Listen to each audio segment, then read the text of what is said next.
Les cabines servaient de passage, de porte d'entrée et de sortie de la matrice, mais aujourd'hui, il n'y a plus de cabine nulle part.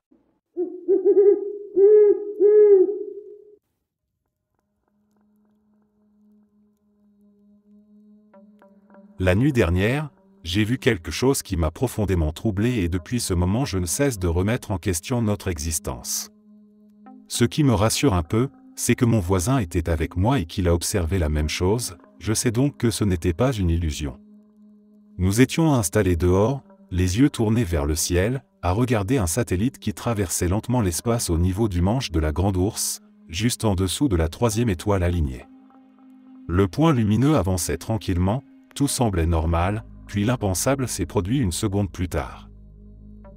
C'est comme si le ciel s'était déchiré, comme si la réalité elle-même avait eu un bug. Devant nos yeux, une zone précise s'est mise à se déformer, comme si une main invisible avait frotté cette partie du ciel. Les étoiles à cet endroit semblaient se brouiller, se pixeliser, se couvrir de motifs étranges, un peu comme une sorte de damier mouvant aux lignes irrégulières qui se dissolvait dans une forme carrée ondulante. Pendant quelques instants j'ai cru que mes yeux me trahissaient, que j'étais victime d'un simple reflet ou d'une fatigue passagère, mais à ce moment mon voisin s'est levé d'un bond en criant qu'il venait de voir exactement la même chose. À cet instant, chaque poil de mon corps s'est dressé et un frisson glacial m'a traversé de la nuque jusqu'au dos. J'étais incapable de prononcer un mot, littéralement pétrifié. Lui aussi restait figé, les yeux écarquillés, et nous nous sommes regardés un long moment sans savoir quoi dire. Depuis, je repense à cette scène sans arrêt. Je me demande si nous vivons réellement dans un monde naturel ou si nous ne serions pas les habitants d'une création artificielle, peut-être une simulation d'une ampleur inimaginable. Je tente de trouver une explication logique, mais plus j'y réfléchis, plus cette impression de fissure dans la réalité me hante. Ce que nous avons vu hier soir échappe à toute raison, et je n'arrive pas à comprendre ce que cela signifie ni à calmer ce vertige intérieur qui m'accompagne depuis.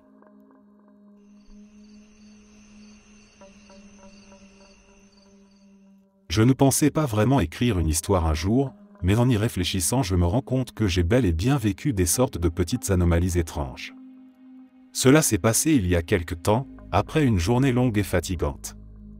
Je venais de rentrer chez moi et, complètement épuisé, j'ai commencé à me changer. J'ai posé mes vêtements sur le cintre comme je le fais d'habitude, mais je n'avais même pas pris la peine de bien les accrocher, parce que j'étais déjà vidé de toute énergie. Forcément, ils sont tombés directement sur le sol, et le bruit sec qu'ils ont fait en touchant le parquet m'a confirmé ce que j'avais vu, je les ai regardés glisser et s'écrouler presque au ralenti. À ce moment-là, il ne s'est rien passé d'inhabituel, je me suis simplement dit que j'étais trop fatigué pour faire attention. Mais en l'espace d'un seul battement de paupières, tout a basculé. Lorsque j'ai ouvert les yeux, les vêtements n'étaient plus sur le sol. J'étais de nouveau à la position exacte où je me trouvais quelques secondes plus tôt, juste à côté de mon armoire, et mes habits pendaient sagement à leur cintre comme si rien n'était arrivé. Je n'ai même pas eu le temps de comprendre, parce qu'une seconde après ils sont retombés une nouvelle fois, exactement de la même manière, au même endroit, avec le même bruit. C'était comme si j'avais été projeté en arrière dans le temps, replacé dans ma propre scène, obligé de revivre ce petit moment déjà écoulé. Ce qui est le plus étrange, c'est que sur l'instant je n'ai pas réagi, je n'ai même pas pensé à ce qui venait de se produire. J'ai juste observé la répétition de ce geste banal, sans chercher à me demander comment il était possible que je sois revenu en arrière dans mon propre corps, comme si la réalité avait cligné des yeux en même temps que moi.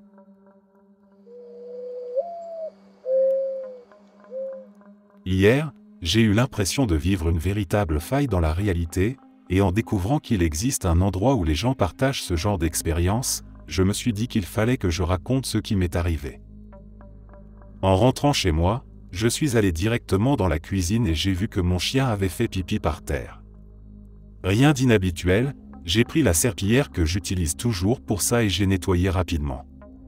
Un peu plus tard, en repassant par là, j'ai remarqué que l'odeur persistait malgré tout, alors j'ai décidé d'utiliser un produit spécial que je garde habituellement sur une étagère. Sur cette étagère, il y a toujours 2 bouteilles bien distinctes. L'une contient de l'alcool à 70%, la bouteille est blanche avec un gros 70% écrit dessus, impossible de se tromper. L'autre est le produit que je cherchais, celui qui en plus de désinfecter laisse une odeur beaucoup plus agréable. Je regarde l'étagère et je ne vois que la bouteille d'alcool. J'inspecte bien, mais le produit que je voulais n'est pas là. Comme je n'avais pas le temps de chercher partout, je me suis dirigé vers un autre placard et j'ai attrapé un produit complètement différent, juste pour régler le problème d'odeur. Je reviens dans le salon, et là, sur la table, je vois la bouteille d'alcool à 70% posée bien en évidence. Je me fige un instant parce que je suis certain de l'avoir vue à sa place sur l'étagère quelques secondes plus tôt. Pris d'un doute, je retourne aussitôt vérifier, et c'est là que ça devient vraiment incompréhensible. Sur l'étagère, exactement à l'endroit précis où je suis persuadé d'avoir vu la bouteille d'alcool tout à l'heure, se trouve maintenant le produit que je cherchais au départ, celui qui laisse une odeur fraîche et agréable. Tout s'est comme inversé sans aucune logique, la bouteille et le produit ont échangé leur place, sans que je puisse comprendre quand ni comment. Je suis resté un long moment planté devant l'étagère, avec cette sensation que quelque chose m'échappait complètement.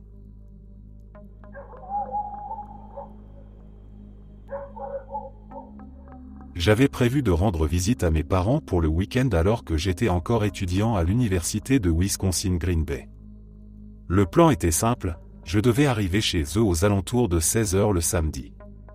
Le trajet me prenait en général 3 heures en moto, en passant par des routes de campagne que je connaissais par cœur. Ce matin-là, j'ai traîné plus longtemps que prévu et, vers 15h50, j'ai appelé mon père pour lui dire de ne pas m'attendre pour le repas, de dîner sans moi, parce que je pensais arriver plutôt vers 19h. Le trajet s'est déroulé de façon tout à fait ordinaire. À mi-chemin, je me suis arrêté pour mettre de l'essence et en ai profité pour me dégourdir les jambes. Rien de spécial, le genre de pause que je faisais à chaque voyage. Mais lorsque je suis arrivé devant la maison familiale, quelque chose d'inexplicable s'est produit. Mon père est sorti immédiatement pour m'accueillir et m'a demandé d'un ton agacé pourquoi je faisais l'idiot, pourquoi je m'étais amusé à l'appeler depuis la ville voisine pour lui dire que j'arrivais. Sauf que je ne l'avais jamais fait.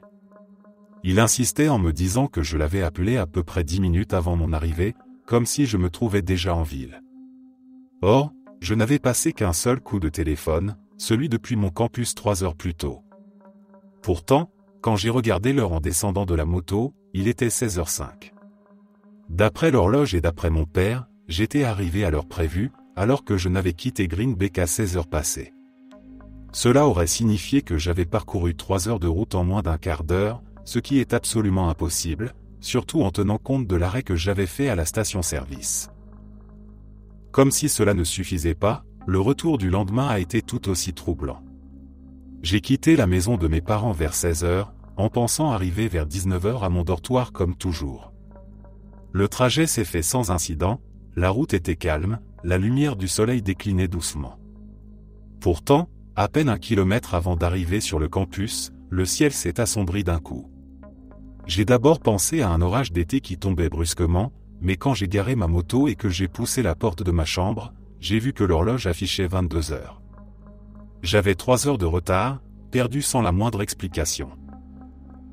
En l'espace d'un seul week-end, j'avais à l'aller gagné 3 heures de trajet, comme si le temps avait accéléré pour moi, puis au retour perdu 3 heures, comme si quelque chose m'avait happé en chemin. Je n'ai jamais pu comprendre comment j'avais pu arriver bien trop tôt le samedi, ni pourquoi le dimanche soir une partie entière de ma route semblait s'être effacée dans un vide invisible.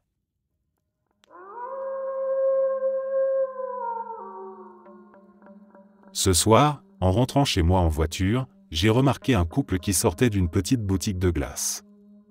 La jeune femme m'a immédiatement rappelé ma cousine Gracie, elle avait la même chevelure, la même façon de s'habiller, et elle tenait la main d'un garçon qui ressemblait beaucoup à son petit ami.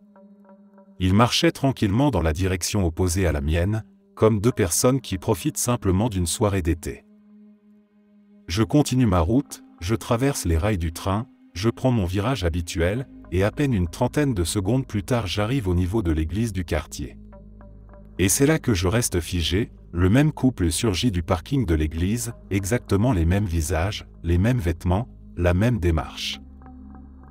Il n'existe pourtant aucun raccourci possible, aucun passage secret qui leur aurait permis de se retrouver devant moi si rapidement. Pour qu'ils arrivent à ce point du trajet, il aurait fallu qu'ils me dépassent d'une manière ou d'une autre, or je n'ai croisé personne sur la route. C'est comme si, d'un instant à l'autre, ils avaient cessé d'exister à un endroit pour réapparaître ailleurs. Je ralentis ma voiture, le cœur battant plus fort, en essayant de comprendre ce que mes yeux sont en train de me montrer. Une partie de moi voudrait trouver une explication logique, une coïncidence, peut-être deux personnes qui leur ressemblaient énormément, mais au fond je sais que c'était eux.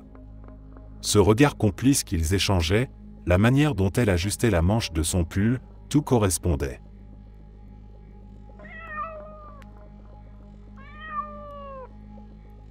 Ce n'est qu'un exemple parmi les nombreux étranges phénomènes que j'ai vécus. Un soir, je me trouvais assis près d'un stade avec un ami. L'endroit était plutôt calme et désert, à part un vieil homme qui avançait lentement non loin de nous. Il marchait d'un pas si mesuré que nous pouvions presque anticiper chacun de ses mouvements. D'après sa position et sa vitesse, il aurait dû rester visible pendant encore un long moment, même en supposant qu'il accélère un peu. Pourtant, ce n'est pas du tout ce qui s'est produit. Après seulement quelques secondes, alors que nous l'avions quitté des yeux un instant, il n'était plus là. Sa disparition a été si soudaine et si totale que je me suis demandé si je n'avais pas rêvé sa présence. Mais immédiatement, mon ami s'est tourné vers moi et m'a demandé avec une voix tendue si ce vieil homme venait vraiment de disparaître. À ce moment-là, j'ai su que je n'étais pas seul à avoir assisté à cette incohérence. Il n'y avait pourtant nulle part où il aurait pu se cacher. Pas de buisson, pas de recoin dans lequel il aurait pu s'engouffrer. Si le vieil homme avait continué tout droit, à l'allure où il marchait, il aurait fallu au moins une minute entière avant qu'il ne sorte de notre champ de vision. Même en supposant qu'il tourne à gauche, il lui aurait fallu une trentaine de secondes. Mais en 2 ou 3 secondes d'inattention, il s'était purement et simplement volatilisé.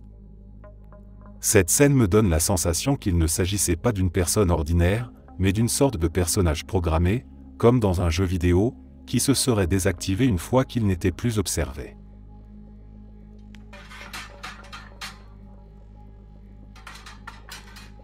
Il y a environ 11 ans, je me trouvais dans mon jardin en pleine nuit. À cette époque, j'avais l'habitude de lever les yeux vers le ciel, à la recherche d'ovnis, car il m'était déjà arrivé d'en apercevoir avec mon frère. Ce soir-là, rien ne semblait particulier, jusqu'à ce qu'un phénomène étrange attire mon attention. Sans prévenir, un éclair ou une sorte de flash lumineux est apparu dans le ciel, mais il n'y avait ni nuage ni bruit de tonnerre. La lumière a éclaté dans un point précis, presque comme si elle provenait d'elle-même, sans raison apparente. Et exactement à l'endroit où ce flash venait de se produire, quelque chose d'encore plus troublant s'est formé, une sorte d'ouverture, une vision qui ressemblait à un portail. À l'intérieur de cette zone circulaire, l'atmosphère n'avait rien à voir avec la nuit qui m'entourait. C'était comme si, à travers cette fenêtre, j'apercevais un autre monde en plein jour. Le contraste était si frappant que j'ai eu l'impression de voir deux réalités coexister, l'une noire et silencieuse tout autour de moi, l'autre baignée d'une lumière claire et vive à l'intérieur de cette ouverture. Je ne peux pas affirmer qu'il s'agissait réellement d'un portail, mais l'effet était saisissant, comme une déchirure dans le tissu du ciel. Ce phénomène est resté visible une quinzaine de secondes, ce qui m'a laissé largement le temps de le contempler, figé par l'étonnement. Ce qui me trouble encore aujourd'hui, c'est que cette chose se trouvait si près de moi, à peine une cinquantaine ou une centaine de pieds au-dessus du sol, pas dans un horizon lointain, mais dans mon propre champ de vision immédiat. Tout a commencé alors que j'étais à l'hôpital, à cause d'une malformation artério-veineuse qui nécessitait une opération du cerveau. Comme la zone concernée touchait directement l'équilibre, chaque mouvement devenait risqué et ma grand-mère venait régulièrement ranger ma chambre pour éviter que je trébuche sur quelque chose. Dans cet état, la moindre chute aurait pu me mettre complètement hors d'état de bouger. Avant mon hospitalisation, je m'étais offert un petit plaisir, un crochet lumineux de 5 mm, de couleur violette. Je suis absolument certain de n'en avoir acheté qu'un seul. Je m'en souviens parfaitement, parce que je voulais pouvoir le glisser facilement dans mon sac à main pour l'utiliser sur le trajet du bus, et aussi parce que ce modèle précis n'était vendu qu'à l'unité. Il n'existait pas en lot, et je n'avais aucune raison d'en prendre deux. Quand je suis rentré à la maison après l'opération, j'ai retrouvé mes affaires exactement là où elles devaient être. Mais en posant mon regard sur le bureau, je suis resté figé, il n'y avait pas un crochet lumineux, mais deux. Deux crochets violets, identiques en tout point, côte à côte comme s'ils avaient toujours été là. À ce moment précis, j'ai senti mon cœur s'emballer. Je n'arrivais pas à comprendre comment c'était possible. J'ai juré sur tout ce que j'ai de plus cher que je n'en avais acheté qu'un seul. Je me rappelle la caisse, le paquet unique, l'achat parfaitement clair dans ma mémoire. Pourtant, devant moi, il y en avait deux. Cette vision me hantait, parce qu'elle ne pouvait s'expliquer ni par une erreur, ni par un oubli. J'ai juré sur ma vie, sur ma famille, sur ma maison, sur mes chats, que je n'avais jamais acheté ce deuxième crochet. Et malgré tout, il était là, posé innocemment, comme s'il avait toujours fait partie de mon quotidien.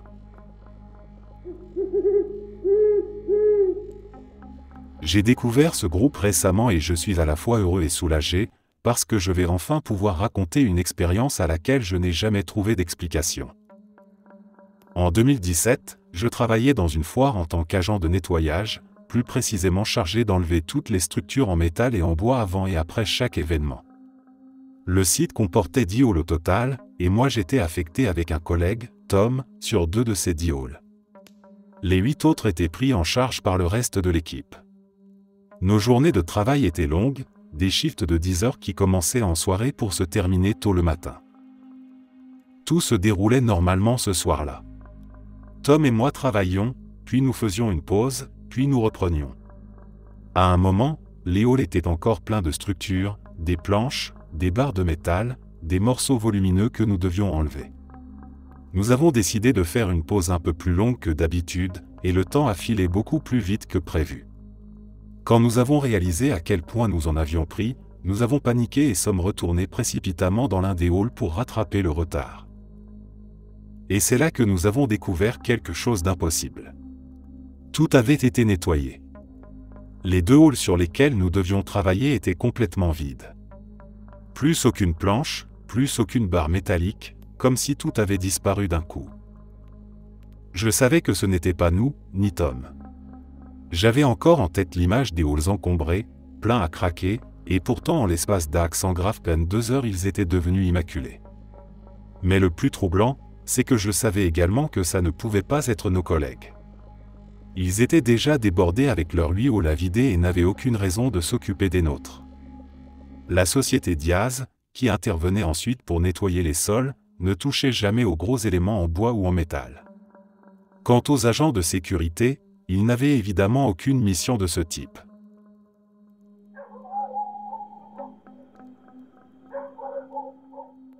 Un midi, alors que je conduisais pour aller déjeuner, je me suis retrouvé arrêté à un feu rouge.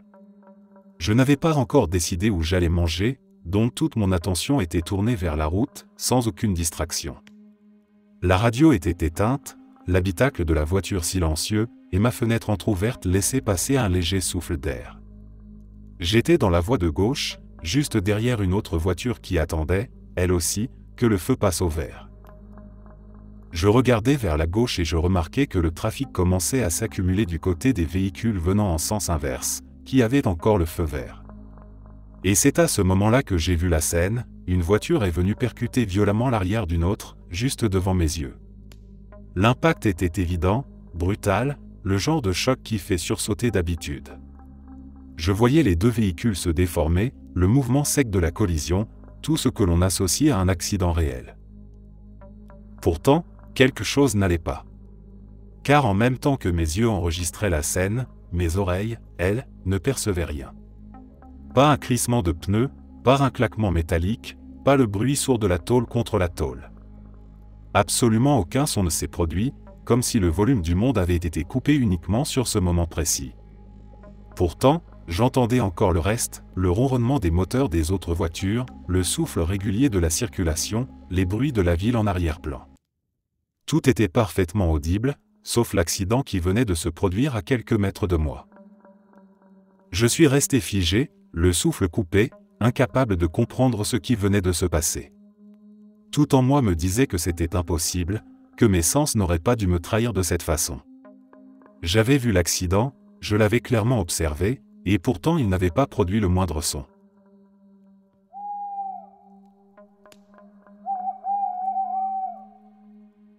Tout a commencé il y a environ 2 semaines avec un petit briquet vert que je garde toujours dans ma chambre. Un jour, il a disparu sans raison. Je savais qu'il n'avait pas pu sortir de ma pièce puisque je ne l'emporte jamais ailleurs. J'ai cherché encore et encore à l'endroit où je le pose d'habitude, mais rien. Puis, soudain, sans explication, ce ne sont pas un mais 2 briquets verts identiques qui sont apparus exactement à l'endroit habituel. Ils étaient là, posés côte à côte, comme si rien ne s'était jamais passé. Je suis resté figé devant cette vision, incapable de comprendre comment un objet pouvait se dupliquer ainsi. Mais l'histoire ne s'arrête pas là. Cette semaine, en allant prendre une bague dans mon porte-bague, j'ai remarqué quelque chose d'encore plus étrange. À l'intérieur, bien en évidence, se trouvait une bague en or que je n'avais jamais vue auparavant. Elle était posée de manière soigneuse, comme si quelqu'un l'avait placée volontairement pour que je la remarque. Ce n'était pas un objet jeté au hasard, mais un bijou mis en valeur. Le plus troublant, c'est que cette bague n'était pas à ma taille. Elle devait correspondre à un doigt de taille 8, alors que les miens vont du 5 au 7. J'ai immédiatement compris qu'elle ne m'appartenait pas, et que je n'avais aucun souvenir d'avoir déjà croisé ce bijou. Pourtant, il était là, dans mon propre porte-bague, comme s'il avait toujours fait partie de mes affaires. Ces 2 événements me laissent une impression étrange, comme si ces objets n'étaient pas de ce monde ou, du moins, pas de ma propre réalité.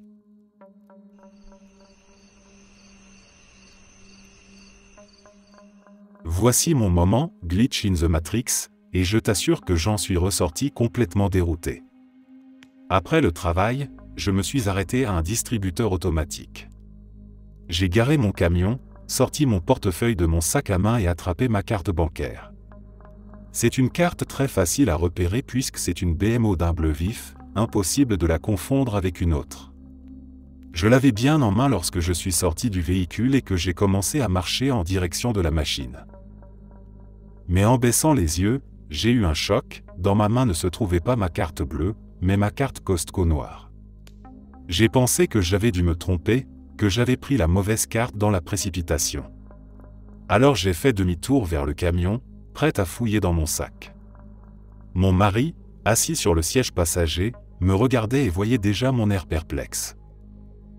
Je tenais encore la carte dans ma main, prête à ouvrir mon sac, lorsque j'ai baissé les yeux une nouvelle fois. Et cette fois, ce n'était plus la carte Costco, mais bel et bien ma carte bancaire bleue, celle que j'étais certaine d'avoir sortie dès le départ. J'étais figé, incapable de comprendre ce qui venait de se passer, comme si la réalité avait basculé en l'espace de quelques secondes. J'ai fini par aller jusqu'au distributeur, troublé, et en ouvrant mon portefeuille pour vérifier, j'ai trouvé ma carte Costco toujours à sa place, bien rangée dans sa fente habituelle. Pourtant, je suis certaine de ce que j'ai vu. Quand j'ai regardé ma main la première fois, c'était ma carte Costco noire, avec son logo écrit en toutes lettres. Je l'ai clairement lu, je l'ai reconnu, ce n'était pas un simple effet d'optique. Je n'ai toujours aucune explication à ce moment.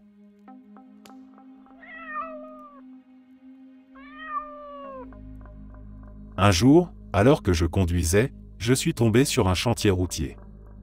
Une partie de la circulation était bloquée et un homme avec un panneau indiquait aux voitures de passer dans un seul sens à la fois. Comme il n'y avait pas de véhicule venant de l'autre côté, il m'a fait signe de continuer. J'ai pris l'habitude dans ce genre de situation de remercier la personne qui tient le panneau en essayant de croiser son regard ou de lui adresser un signe de la main. Mais cette fois, son visage restait tourné, comme s'il évitait volontairement tout contact visuel. En avançant, j'ai remarqué les autres ouvriers du chantier. Ils étaient 4 à travailler à proximité, mais en les observant plus attentivement, j'ai senti quelque chose d'étrange. Aucun d'entre eux ne me montrait son visage, chacun avait la tête détournée dans une direction différente. Et plus je les regardais, plus une impression troublante s'imposait, ils semblaient tous identiques. Même taille, même carrure, même posture, comme si on avait pris la même personne et qu'on l'avait dupliquée plusieurs fois pour remplir le décor. En dépassant le groupe, j'ai essayé de jeter un coup d'œil dans mon rétroviseur pour apercevoir enfin un visage, mais rien. Ils restaient obstinément de profil ou tournés de dos, comme si une force invisible m'empêchait de voir leurs traits. L'ensemble donnait une impression irréelle, comme un décor de jeu vidéo mal rendu, où les personnages sont générés à l'identique. Je n'ai rien dit sur le moment, j'ai continué ma route, mais une sensation persistante me hantait. Ce chantier n'avait rien de naturel. Les ouvriers étaient peut-être réels, mais l'étrange synchronie de leur corps, leur anonymat total et l'impression qu'ils étaient de simples copies m'a laissé la conviction d'avoir observé une anomalie. Une scène qui ressemblait davantage à un décor artificiel qu'à la réalité quotidienne.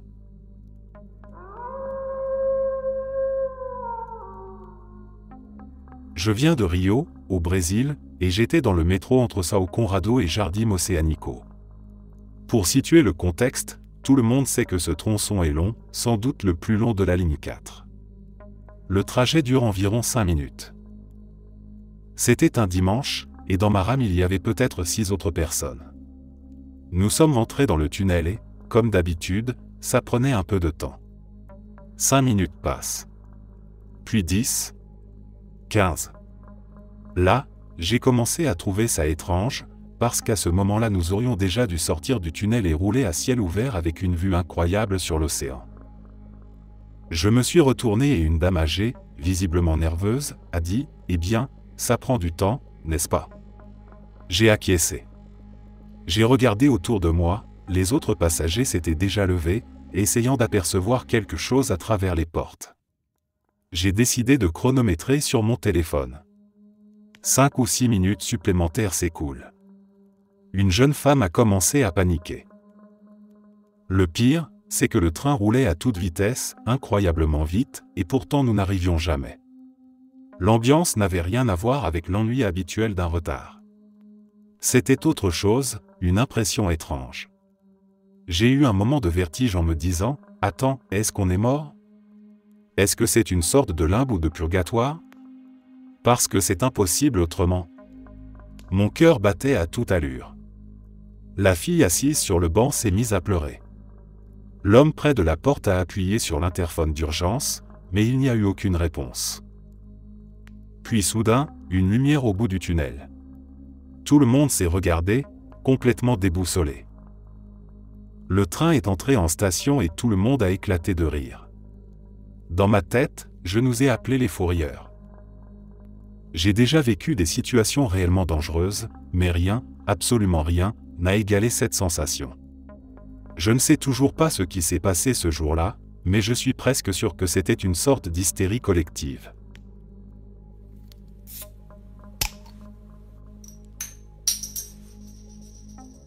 Il y a quelques années, j'ai vécu une expérience qui me laisse encore perplexe aujourd'hui.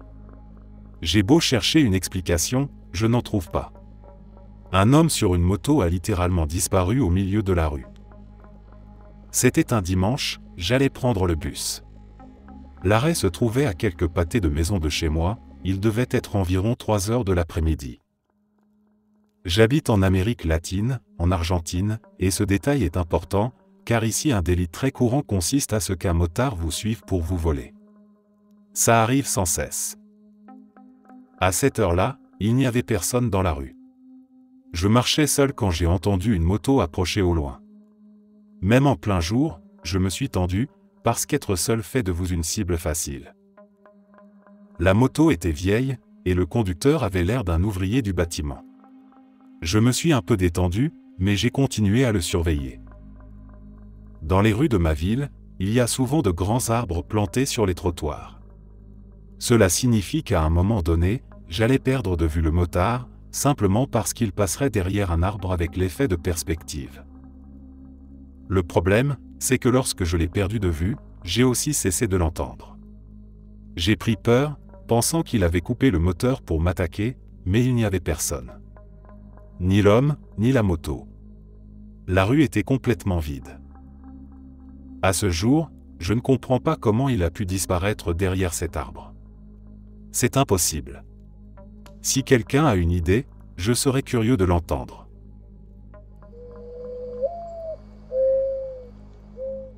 Aujourd'hui, je préparais une grande marmite de soupe au poulet et aux légumes. En réalité, c'était plutôt un ragoût, très consistant, avec beaucoup d'ingrédients et assez peu d'eau, ce qui faisait qu'il fallait remuer toutes les 5 minutes pour éviter que ça n'accroche. Quand la cuisson touchait à sa fin, certains ingrédients comme les pois cassés demandent beaucoup de temps, je me suis laissé distraire par une vidéo sur YouTube et j'ai oublié de remuer pendant bien trop longtemps. Quand je suis revenu à la casserole, ça avait clairement brûlé, avec une épaisse couche collée au fond. J'ai éteint le feu et tenté de gratter doucement la couche accrochée sans décoller complètement la partie carbonisée du fond. Échec, c'était vraiment collé. Puis, en penchant la casserole pour mieux voir l'ampleur des dégâts, j'ai renversé une bonne quantité de soupe sur la cuisinière. En colère contre moi-même d'avoir brûlé le plat et d'avoir en plus renversé une partie, j'ai pesté en nettoyant le tout avec une bonne douzaine de serviettes en papier. Une fois terminé, je suis retourné à ma casserole pour donner un dernier coup de spatule, en essayant encore une fois de jauger la couche brûlée sans tout renverser. Et là, plus rien. La couche brûlée avait disparu. Plus de croûte collée, rien.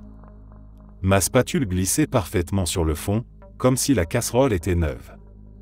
Pas un seul résidu marron ou noir, pas même une petite trace qui aurait montré qu'un aliment avait collé. Aucune preuve que ça avait brûlé. Autant dire que j'étais ravi, non seulement ma soupe n'était plus brûlée, mais en plus je n'avais pas à récurer le fond de la marmite.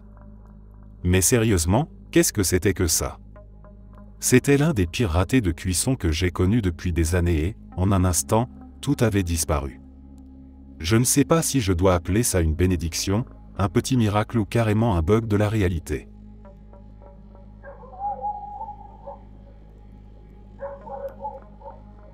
C'est arrivé ce matin, et je n'arrive toujours pas à m'en remettre. J'étais dans la file d'attente d'un Carl Junior pour prendre un petit déjeuner quand une femme derrière moi a commencé à pleurer très fort, de manière totalement factice. C'était étrange. Je me suis retourné et je lui ai lancé un regard bizarre, tout en avançant d'un pas pour m'éloigner. Elle a eu l'air surprise, puis elle m'a adressé la parole. « Excusez-moi monsieur, je suis une femme, mais passons. » Je l'ai ignoré. Je suis bouleversé. Pleurs exagérés et incompréhensibles, mon inaudible à cause des pleurs est mort aujourd'hui. Personne n'a l'air de s'en soucier. Finalement, c'était mon tour de commander. Je suis allé m'asseoir et la femme avait complètement disparu. Je ne l'ai pas vue sortir par la porte. Elle n'était simplement plus là. Et personne autour n'avait semblé la remarquer ni réagir à ce qu'elle faisait. J'étais lucide, mes 5 sens fonctionnaient parfaitement, donc ce n'était pas une hallucination. Je ne sais pas si c'était un fantôme, une sorte de bug dans la matrice ou quoi que ce soit d'autre, mais toute la scène était vraiment étrange. C'était une femme caucasienne, environ 1m60, cheveux châtain clair ou blond foncé, dans la quarantaine. Toute l'expérience avait quelque chose de profondément anormal.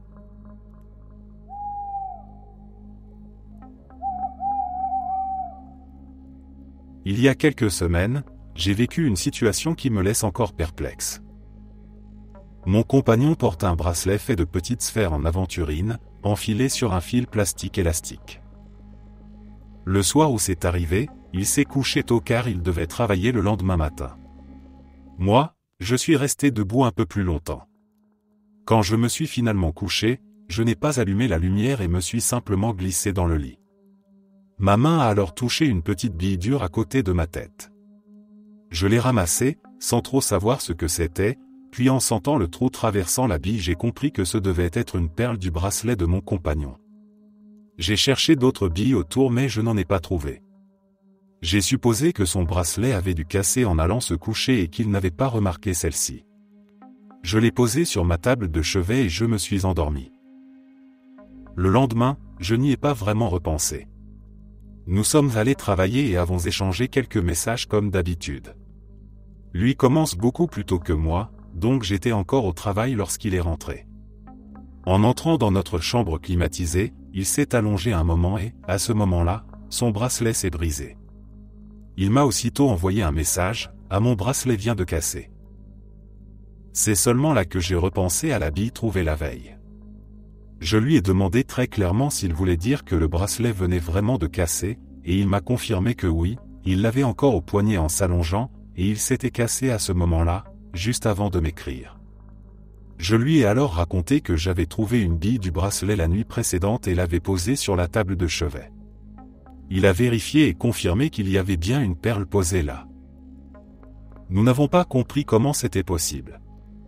Ces perles sont en pierre dure, le fil est en plastique souple, il n'y a pas d'ouverture par laquelle la bille aurait pu s'échapper seule.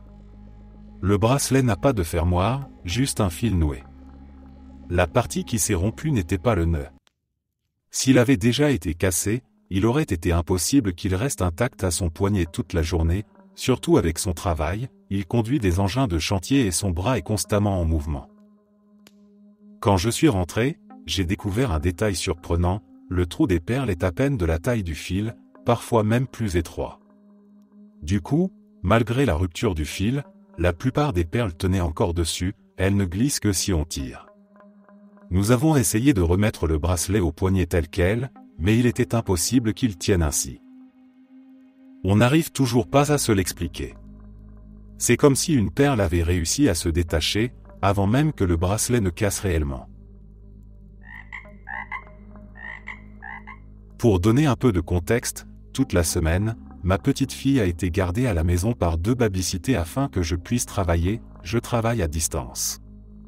L'une venait le matin, l'autre l'après-midi. Dimanche dernier, un membre de ma famille est aussi passé me rendre visite. Donc, entre dimanche et aujourd'hui, vendredi, les seules personnes présentes dans ma maison ont été moi, ma fille, ces 2 nounous et ce membre de ma famille. Je ne suis allé nulle part de la semaine. Lundi après-midi, une fois les babysitters partis, j'ai remarqué une canette de soda goût mûr citron vert dans mon frigo. J'aime bien ce genre de boisson et les saveurs originales, donc ça a attiré mon attention, mais j'ai simplement supposé que l'une des nounous l'avait laissée là pour plus tard. Toute la semaine, j'ai remarqué cette canette dans mon frigo, et finalement aujourd'hui, vendredi, j'ai décidé de demander à qui elle appartenait pour qu'elle ne l'oublie pas le week-end.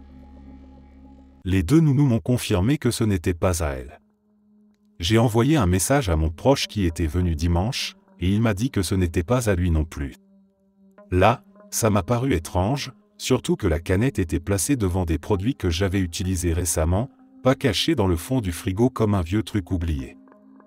De plus, je n'ai jamais acheté cette marque, et comme j'adore tester de nouvelles boissons, si je l'avais acheté sur un coup de tête, je m'en serais forcément souvenu. D'autant que ça fait environ 1 mois que je n'ai pas acheté de soda prébiotique. Cette canette mystérieuse me trottait tellement dans la tête que j'en ai parlé à un ami. Il m'a suggéré de chercher la marque sur internet pour voir si elle était vendue en magasin près de chez moi. Et là, ça m'a vraiment troublé, cette marque de soda n'est disponible que sur Amazon dans ma région. Je n'ai jamais commandé de soda sur Amazon, et si je l'avais fait, j'aurais reçu tout un pack, qui apparaîtrait dans mon historique de commande. Je n'ai donc absolument aucune idée de comment cette canette a pu se retrouver dans mon frigo. Et c'est ce qui me fait sérieusement envisager l'hypothèse d'une timeline alternative, ou carrément d'un bug dans la matrice.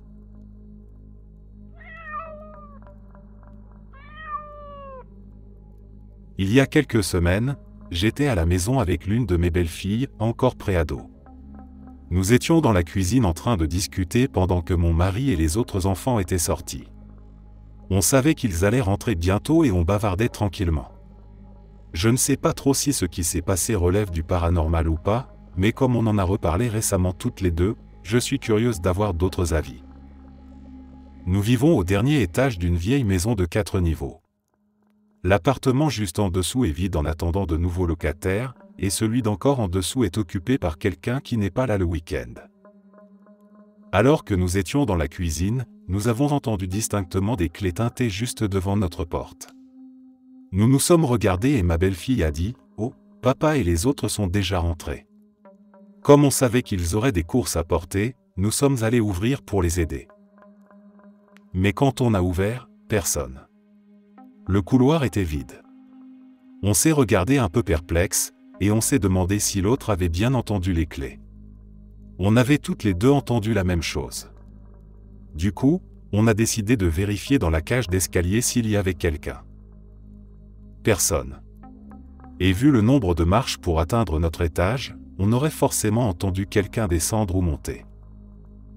On est sorti par curiosité, mais aussi parce qu'on avait toutes les 2 une drôle de sensation. Et là, en mettant le nez dehors, on a remarqué un silence total. Pas un oiseau. Pas un souffle d'air. Alors qu'en été, chez nous, il y a toujours des oiseaux qui chantent. Là, rien du tout. L'atmosphère était tellement étrange qu'on a préféré retourner dans l'appartement.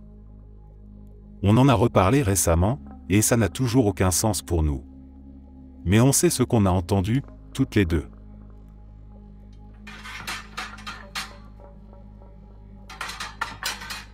Ça, c'est vraiment une histoire étrange. Récemment, j'ai aidé mes parents à trier mes vieux jouets d'enfance pour décider quoi donner et quoi garder. C'est là que je suis tombé sur un jouet auquel je tenais énormément, un T-Rex de la marque Impérial des années 90. Il est assez imposant, presque 30 cm, en plastique dur vert fluo, avec un boîtier vocal dans le torse et un bouton rouge qui le fait rugir. Un vrai bootleg de Godzilla. Ce jouet a vécu pas mal d'aventures, et à une époque, mon chien d'enfance l'avait attrapé et avait arraché son pied. Comme c'était mon préféré, mon père avait bricolé une réparation en vissant le pied directement dans la jambe par en dessous. C'était unique, impossible à confondre. Évidemment, j'ai décidé de le garder. Je l'ai emballé et rapporté chez moi, après d'une heure de route de chez mes parents. Je l'ai rangé dans mon placard et, avec les semaines, je l'ai un peu oublié. Puis est arrivé ce qui me perturbe encore aujourd'hui. Mon partenaire et moi étions repartis chez mes parents et nous avons décidé de nous promener dans un parc à proximité. En marchant près d'un terrain de T-ball, j'ai vu quelque chose dans l'herbe. C'était ce T-Rex. Pas seulement le même modèle, mais avec la même réparation, le pied vissé dans la jambe. Exactement pareil. J'étais tellement troublé que mon partenaire a cru que j'exagérais. J'ai ramené le jouet pour le comparer avec celui que j'avais déjà emporté chez moi, sauf que le mien n'était pas dans mon placard. La boîte était vide. Pourtant, je me souviens très clairement l'avoir emporté, et mes parents aussi. Le plus bizarre, c'est que même si j'avais par erreur laissé le jouet chez eux, ça n'explique pas comment il a pu se retrouver dans l'herbe d'un parc. Et l'idée que ce soit un autre jouet identique paraît impossible, même modèle, même époque, et surtout la même réparation artisanale avec la vis dans la jambe. Je ne trouve toujours pas d'explication logique. C'est comme si mon jouet avait disparu de ma maison et s'était matérialisé dans ce parc.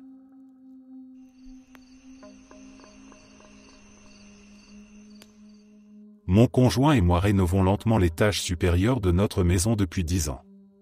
Si les travaux ont pris autant de temps, c'est parce qu'à chaque fois que nous ouvrions un mur ou un plancher, nous découvrions de nouveaux problèmes, ce qui nécessitait de nouvelles démolitions et encore plus de réparations. Finalement, cela s'est transformé en une rénovation complète. Puisqu'on en était déjà là, nous avons décidé de bien faire les choses, nous avons remis les solives de plancher à niveau, refait tout le câblage électrique, ajouté des poutres et relevé les solives de plafond afin de gagner environ 23 cm de hauteur. Les plafonds sont ainsi passés de 2,11 m à 2,34 m, ce qui les mettait aux normes et rendait les pièces bien moins étouffantes. Comme nous ne pouvions pas toujours travailler ensemble, à cause du travail, de la maladie, de l'éducation de notre enfant, etc., mon conjoint a fait la majeure partie de la rehausse des plafonds et moi celle de la remise à niveau des planchers. Chacun avait ses points forts, je suis plus à l'aise avec la charpente bois, lui avec la plomberie et l'électricité. J'ai quand même dû repasser derrière lui pour corriger certains éléments de structure posés bizarrement et dangereux, mais globalement il avait bien travaillé. Au tout début, avant de réaliser l'ampleur du chantier, nous avions ouvert les murs en carton de la première chambre, refait un peu d'électricité, puis installé des plaques de plâtre. Les autres pièces étaient recouvertes de lambris en pin noueux des années 40, que nous voulions en partie récupérer. Nous avons donc utilisé cette première chambre comme espace de stockage pour ces planches pendant que nous démolissions le reste. Rapidement, on a compris que ce serait un travail colossal. Nous avons donc décidé de finir le reste de l'étage d'abord, puis, une fois la chambre débarrassée du bois, de revenir y relever le plafond comme ailleurs. Cette pièce avait la particularité d'avoir un toit en pente venant s'appuyer directement sur les solives du plafond au niveau du mur extérieur, ce qui compliquait le chantier. Il fallait prévoir des soffites de ventilation et pas mal de calculs. Nous en avions parlé plusieurs fois, conscients que ce serait une étape pénible, mais nécessaire, puisque depuis toujours les plafonds de l'étage faisaient moins de 2,10 mètres.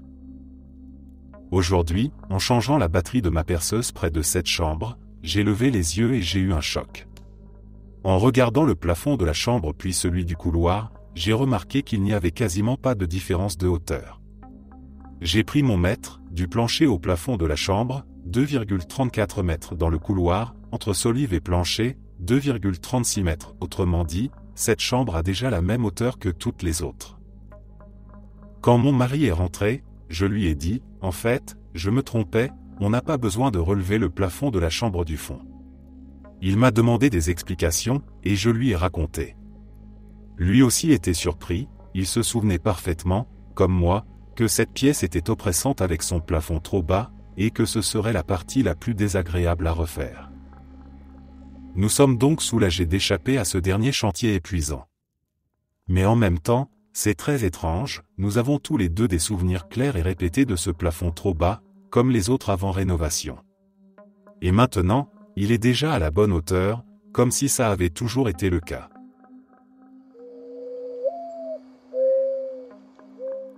Hier, j'ai vécu l'une des choses les plus étranges de ma vie. Je suis allé au yoga comme d'habitude et en rentrant chez moi, j'ai paniqué en voyant que la marche devant notre porte avait disparu. Il y avait un énorme trou, juste avant l'entrée de la maison.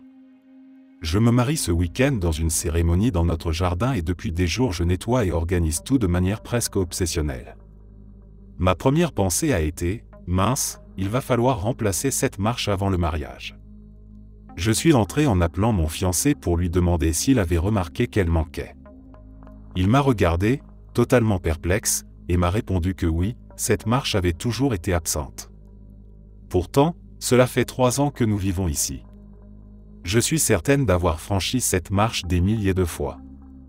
Je suis quelqu'un de très observateur, avec une mémoire excellente. J'étais convaincu à 100% que la marche était bel et bien là.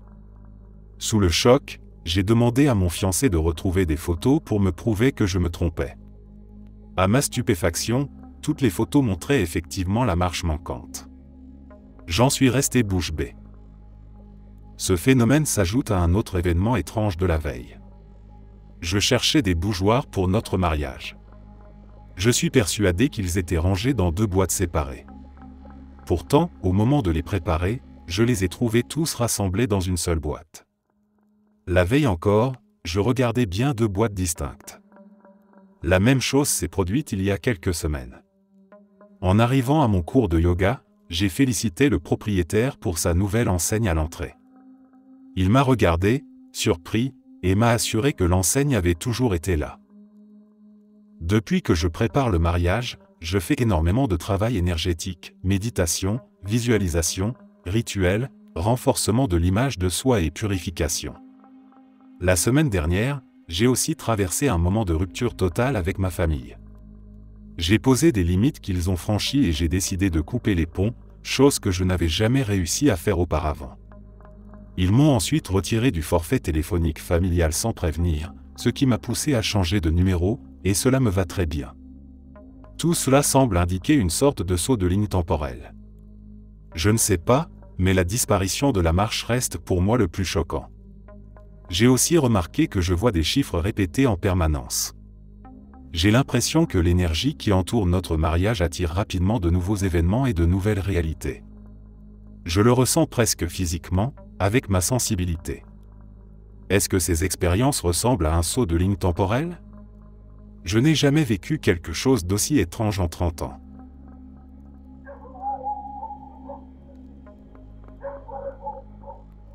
J'habite dans les collines et cette histoire s'est passée en 2024.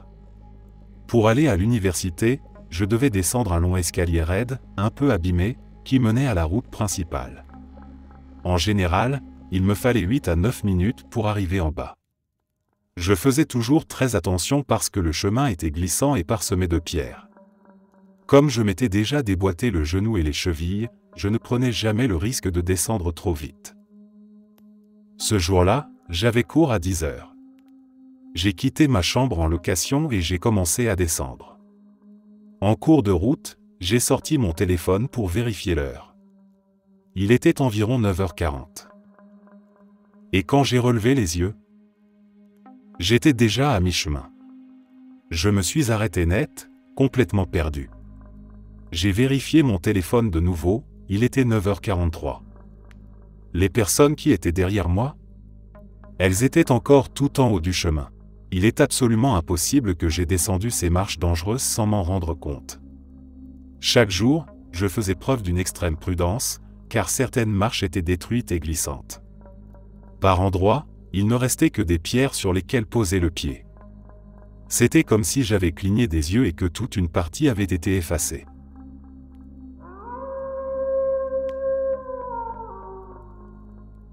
C'est arrivé aujourd'hui. Pour donner un peu de contexte, mon mari et moi suivons un tournoi et nous soutenons une équipe de notre pays. Ce matin, je me suis réveillé et j'ai regardé l'heure sur mon téléphone. J'ai vu que la batterie était faible, alors je suis allé au salon pour le brancher. En marchant, j'ai ouvert mes réseaux sociaux et j'ai vu que notre équipe avait perdu. C'était un match en 3 manches gagnantes, et selon la publication, ils n'avaient remporté que la deuxième. Je me suis dit, attends, le match n'était pas censé commencer dans 1 heure? J'ai pensé que j'avais peut-être mal calculé le décalage horaire. J'ai mis mon téléphone à charger et j'ai continué ma routine du matin. Juste avant de quitter la maison, je l'ai débranché et j'ai ouvert le direct du tournoi. Et là, surprise, notre équipe n'avait même pas encore joué. Complètement déconcerté, j'ai vérifié les 2 pages que je suis toujours pour ce genre de mise à jour. Rien. Aucune publication sur le match. Sur la page de l'équipe, seulement un message de bonne chance publié à peu près à l'heure où je m'étais réveillé. J'en ai parlé à mon mari et il m'a répondu que j'avais sûrement mal lu. Mais je me souviens clairement avoir vu 2 publications, une avec le résultat final et une autre annonçant que notre équipe avait gagné la deuxième manche. J'ai plaisanté en disant « c'est un bug ». Et on en a ri en allant travailler. Plus tard dans la journée, au bureau, j'ai jeté un coup d'œil au direct. Le premier match venait de se terminer et l'adversaire l'avait gagné, exactement comme je l'avais vu plus tôt. J'ai tout de suite écrit à mon mari, si les autres résultats correspondent aussi à ceux que j'ai vus ce matin, je vais devenir folle. Quelques heures ont passé et j'ai fini par oublier le match. Jusqu'à ce que mon mari m'envoie un message pour me dire que notre équipe avait perdu et qu'il n'avait gagné que la deuxième manche.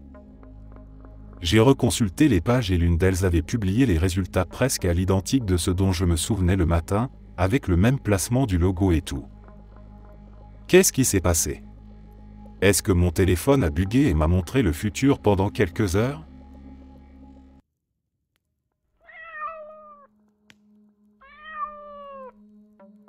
Cela s'est passé quand je rendais visite à un ami à Savannah, en Géorgie.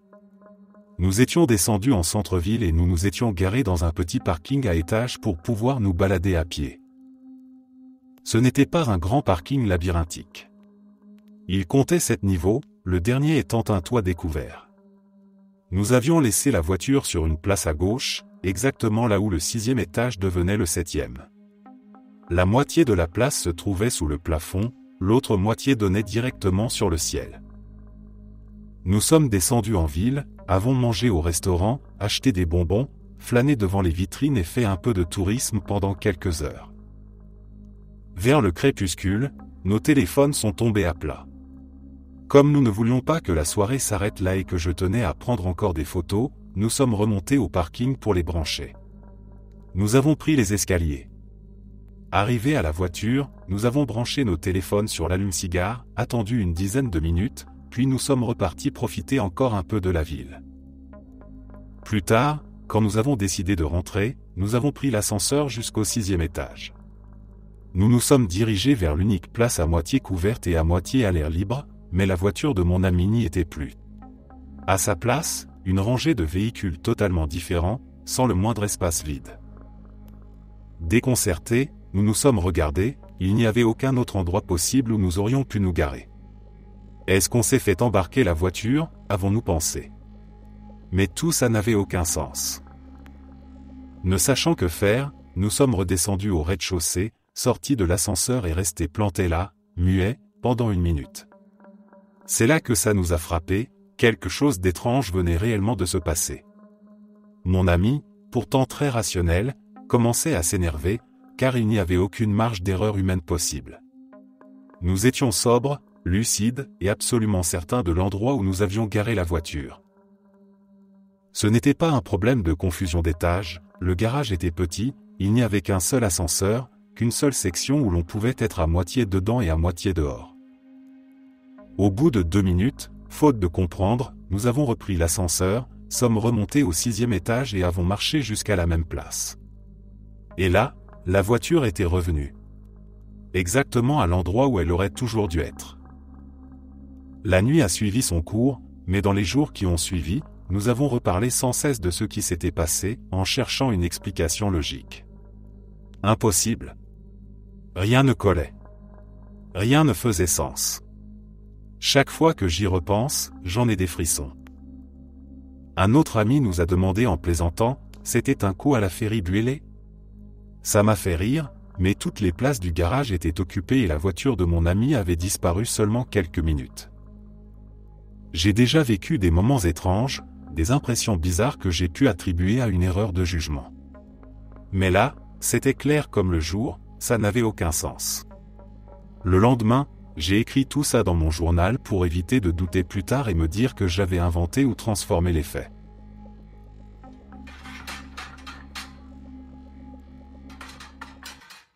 En 2015, j'avais 18 ans, j'étais sur le point de terminer le lycée, et j'avais décidé de rendre visite à ma mère, qui vivait à l'ouest de Sydney, près des contreforts des Blue Mountains, pour les dernières vacances scolaires. J'avais emmené une amie avec moi, et un soir nous étions tous à table en train de dîner.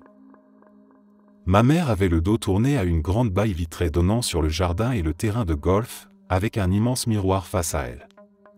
Mon amie était assise en face de ma mère, et moi à l'extrémité de la table, entre elles deux. À un moment donné, mon amie s'est levée pour aller aux toilettes. Pendant son absence, j'ai aperçu un mouvement du coin de l'œil. Mon estomac s'est noué. J'ai dit à ma mère, il y a quelqu'un dans le jardin. À ce moment précis, mon ami est revenu et s'est arrêté près du miroir. Et c'est là que je l'ai vu, un vieil homme, sans doute âgé de 85 ans ou plus, qui marchait lentement le long de la maison. Ma mère s'est levée d'un bond et a couru dehors. Nous l'avons suivi du regard à travers la vitre. Elle s'est approchée à quelques pas de lui, essayant de lui parler. Il n'a pas répondu. Et au moment où elle a tendu la main, comme pour poser la paume sur son épaule, il s'est tout simplement évanoui dans l'obscurité. Nous étions bouleversés, mais ce n'était pas terminé. Vers 2h30 du matin, nous avons entendu des portes s'ouvrir, des talons claquer dans le couloir et la douche couler dans la chambre principale. Nous avons pensé que c'était le frère de ma mère et sa femme, qui devaient arriver de l'étranger. Nous avons cru qu'ils étaient rentrés pendant notre sommeil. Personne n'a pris la peine d'aller vérifier. Le lendemain matin, ma mère a appelé ma grand-mère et a plaisanté sur le fait qu'ils avaient fait beaucoup de bruit en arrivant. Nana s'est tue un instant, puis a répondu « De quoi tu parles ? Ils ne viennent que samedi prochain. » Nous sommes allés voir la chambre principale. Le lit était défait, la douche et le sol trempés, et la moquette devant la salle de bain attenante encore humide. Mais il n'y avait plus d'eau qui coulait, aucune fuite, rien qui pouvait expliquer ce désordre. Encore aujourd'hui, ma mère et moi en parlons. Je ne sais absolument pas ce que nous avons vu cette nuit-là, mais ce n'était certainement pas une hallucination. C'est l'une des expériences les plus effrayantes que j'ai jamais vécues. C'est arrivé récemment, alors je me suis dit que ça intéresserait peut-être certains de le lire. Nous avons 2 grands chiens et nous vivons à la campagne. À l'intérieur, ils ont 2 paniers avec un espace délimité par une barrière, ouverte sur le dessus, donc s'ils voulaient vraiment en sortir, ils le pouvaient. En général, ils restaient là-dedans, sauf quand nous devions les laisser seuls à la maison pendant que la clôture extérieure était cassée. Nous avons fini par réparer la clôture, ce qui fait qu'ils n'avaient plus besoin d'être enfermés à l'intérieur. De toute façon, ils pouvaient souvent s'échapper de cet espace, donc la barrière servait surtout quand ils étaient chiots. Normalement, quand je pars et que mon copain est au travail, les chiens restent dehors. Si lui est à la maison et dort le matin, je les laisse à l'intérieur pour éviter qu'ils aboient quand je pars et le réveille. C'était justement l'un de ces matins. Je leur ai donné un os chacun pour les occuper pendant que mon copain dormait, puis je suis parti. J'ai fait quelques rendez-vous et je suis rentré vers midi. Je lui ai demandé s'il avait bien dormi, et il m'a répondu que non, sans colère, simplement. J'ai d'abord pensé que c'était la faute des chiens, qu'ils avaient aboyé malgré les os. Mais non, il m'a expliqué qu'après mon départ, il les avait entendus dehors, aboyant près du portail, et qu'il les avait laissés là, pensant qu'ils réagissaient simplement à mon départ. J'ai été sidéré, car je savais parfaitement que je les avais laissés à l'intérieur. Il était impossible qu'ils aient pu s'ouvrir eux-mêmes la porte et encore moins la refermer derrière eux, d'autant que la poignée est un bouton et que la porte s'ouvre vers l'intérieur. J'ai vérifié leur panier et les os étaient bien là, intacts. Ce n'étaient pas des restes de la veille, je n'avais pas laissé les chiens à l'intérieur depuis plusieurs semaines, puisque la clôture était réparée et que ce n'était plus nécessaire. Nous ne leur donnons jamais d'os à l'intérieur parce que c'est trop salissant, mais j'avais fait une exception ce matin-là pour permettre à mon copain de se reposer un peu après ses journées de travail épuisantes. Lui-même m'a confirmé avoir vu les os dans leur panier. Je sais que je les ai laissés à l'intérieur. Si ça n'avait pas été le cas, les os auraient été dehors, et avec 2 gros chiens, des os de côte disparaissent vite. Je sais aussi qu'ils n'ont pas pu me suivre discrètement dehors. Je leur ai donné un os chacun, fermé la barrière, quitté la maison sans bruit, et voilà que plus tard, ils étaient dehors alors que je partais, sans que je les entende aboyer. Pourtant, je dois m'arrêter à une trentaine de mètres de la maison pour ouvrir le portail, et d'habitude, ils aboient sans arrêt dans ces moments-là. Certains diront que j'ai mal mémorisé, mais non. Les os posés sur les paniers sont la preuve qu'ils étaient à l'intérieur quand je suis parti. Mon copain est certain de ne pas les avoir sortis, et moi aussi. Personne d'autre n'aurait pu le faire. Nous ne comprenons pas comment ils se sont retrouvés dehors. Ce n'est pas la première fois que des choses étranges et inexpliquées se produisent chez nous. Mais cette fois-ci, avec les os restés dans les paniers comme seule preuve tangible, c'était particulièrement troublant. Une fois, alors que je séjournais dans un hôtel, je faisais couler un bain dans la salle de bain. Je me tenais devant le lavabo, téléphone à la main, en train de faire défiler l'écran. Lorsque j'étais entré, les produits de courtoisie étaient soigneusement disposés sur le lavabo, exactement comme les femmes de chambre les avaient laissés. La bouteille de lotion était bien droite, l'étiquette tournée vers l'avant. Je ne l'avais pas encore utilisée. J'ai levé les yeux et tout de suite j'ai remarqué quelque chose d'étrange. La lotion, qui faisait face à l'avant quand j'étais entré, était maintenant parfaitement tournée vers l'arrière. Pas un léger déplacement, pas comme si elle avait été heurtée ou déplacée par un courant d'air. Non. Parfaitement retournée. Je n'avais pas vu le moment précis où elle avait bougé, seulement le résultat, elle était passée de l'avant vers l'arrière en quelques minutes. Pourtant je ne l'avais pas touchée, personne d'autre n'était présent, et je voyageais seul. J'ai trouvé ça très bizarre. Comment une bouteille pouvait-elle se retourner parfaitement toute seule? Je l'ai donc remise face vers l'avant, comme au début, et j'ai repris mon téléphone. Quelques minutes plus tard, le bain était presque prêt. J'ai levé les yeux de nouveau, et la lotion avait bougé encore. Cette fois, elle était parfaitement tournée sur le côté. J'avais pourtant pris soin de la remettre face à l'avant, et je ne l'avais pas touchée depuis. Cette fois-là, je n'y ai plus touché. Je l'ai laissée comme ça et j'ai pris mon bain. À ma sortie, elle était toujours tournée de côté, immobile. Et pendant tout le reste de mon séjour, elle n'a plus jamais bougé. Elle est restée ainsi, figée, comme si rien ne s'était jamais passé.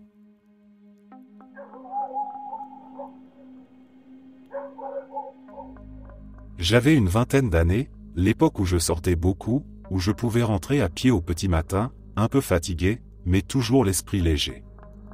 La ville n'était pas la même qu'aujourd'hui, dans certaines rues traînaient encore les vieilles cabines téléphoniques, celles en verre, carrées, avec leurs vitres rayées par le temps. Elles ne servaient plus à rien depuis longtemps, mais on les avait laissées là, comme des reliques urbaines, presque décoratives. Ce soir-là, je revenais d'une soirée.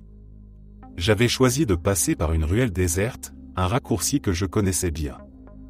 Elle me menait plus vite vers chez moi, même si l'ambiance y était toujours un peu étrange, comme si l'air y était plus lourd. Au milieu de cette rue se dressait l'une de ces cabines. Et c'est là que je les ai remarqués. 2 hommes. Très grands. Vêtus de noir, des manteaux longs qui descendaient presque jusqu'au sol. Ils se tenaient immobiles, à côté de la cabine, comme s'ils l'attendaient. Quand je suis passé devant, j'ai senti leurs yeux me transpercer. Je me suis forcé à regarder droit devant moi, sans ralentir, mais mon cœur battait trop vite. Quelques mètres plus loin, je me suis glissé dans un renfoncement sombre, me cachant derrière un conteneur, et j'ai attendu. Au début, rien. Juste le silence, les néons de la cabine qui clignotaient faiblement. Puis, d'un coup, quelqu'un est apparu à l'intérieur. Il s'est matérialisé là. Comme si la cabine elle-même l'avait recraché. Un instant, il n'y avait personne. L'instant d'après, un homme était là, au milieu du petit espace vitré. Je n'ai jamais compris comment il avait fait. Ça ressemblait à un truc de science-fiction, comme si le sol s'était ouvert, ou comme s'il s'était téléchargé dans la réalité. L'homme a ouvert la porte et a rejoint les 2 autres. Aucun mot échangé. Ils ont simplement marché ensemble, disparaissant au bout de la rue. J'ai sorti mon téléphone aussitôt. Je tremblais en appelant mes potes, je leur ai montré la cabine, la rue, en leur racontant ce que je venais de voir. Évidemment, ils se sont foutus de moi, persuadés que j'avais trop bu, ou trop fumé. Mais moi je savais que ce que j'avais vu n'avait rien de normal. J'ai fini par entrer dans la cabine. Elle était vide. Même pas de combiné, juste des câbles arrachés et une odeur de poussière. Tout indiquait que c'était une cabine comme les autres, abandonnée, inutile. Pourtant je n'arrivais pas à effacer l'image de ce type apparaissant dedans. Depuis ce soir-là, je repense souvent à Matrix. Dans le film, les cabines servaient de passage, de porte d'entrée et de sortie de la matrice. Et aujourd'hui, il n'y a plus de cabine nulle part. Comme si, en les supprimant, on avait fermé la dernière issue possible. Comme si on était désormais coincé ici, définitivement, sans échappatoire. Merci d'être resté jusqu'à la fin. N'oubliez pas d'aimer la vidéo, de vous abonner et de partager vos propres histoires en commentaire. On se retrouve demain à la même heure devant ce feu.